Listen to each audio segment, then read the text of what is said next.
Bonjour Marc Lavergne. Bonjour.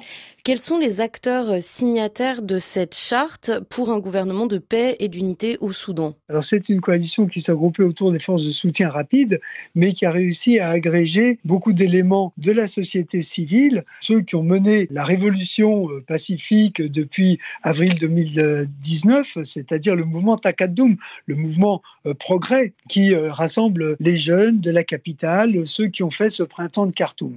Et puis des forces régionales, locales aussi. Dans cette coalition, il y a toutes sortes de formations, de partis politiques ou de groupes qui sont eux-mêmes divisés. C'est-à-dire que les personnes qui ont signé cette charte, eh bien, ce ne sont pas forcément ceux qu'on attend, les figures de proue de ces mouvements. Donc il reste à savoir s'il n'y a pas des réticences à l'intérieur de chacun de ces mouvements qui ont signé cette charte et ce nouveau gouvernement. Comment expliquer ce développement et pourquoi est-ce qu'il survient maintenant? On peut considérer que ce timing correspond à une montée en puissance de l'armée qui gagne du terrain sur plusieurs fronts.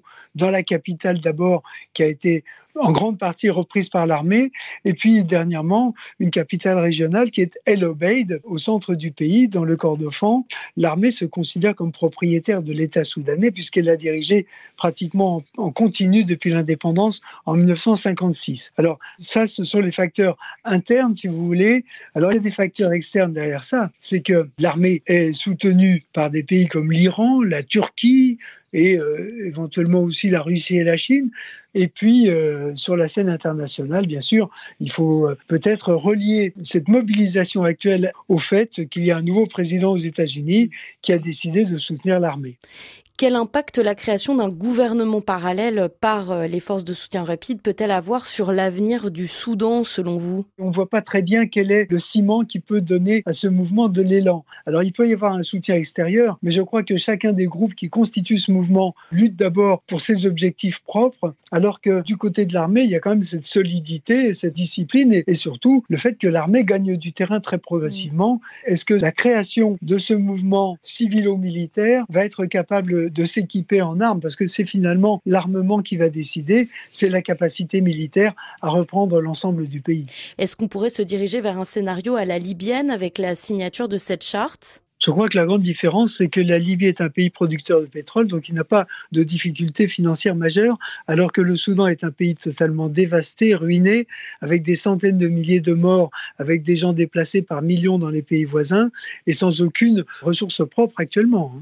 Certains parlent déjà d'une partition militaire de fait au Soudan. Pour vous, il n'y a pas de risque de division territoriale à moyen terme? Non, je ne pense pas. Le Darfour, par exemple, on a souvent pensé qu'il voulait, comme le Sud-Soudan, prendre son indépendance, mais il n'y a jamais eu de mouvement de revendication au Darfour pour une indépendance, ni même dans les monts Nouba. Ce qui est demandé par toutes ces provinces périphériques, c'est d'être traité sur un pied d'égalité avec la vallée du Nil, avec ce Soudan utile qui a toujours dominé l'ensemble du pays.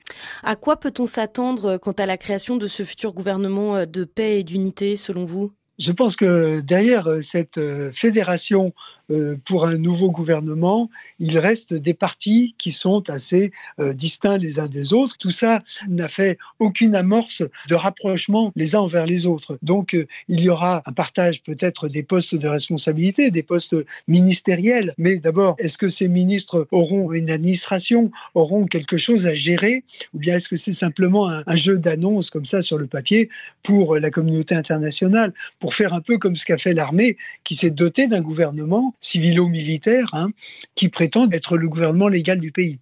Donc c'est aussi une réponse à cela?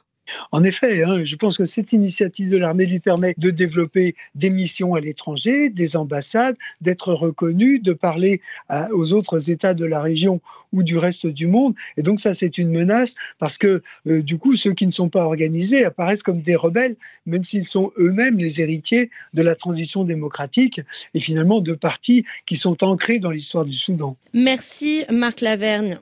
Je vous en prie.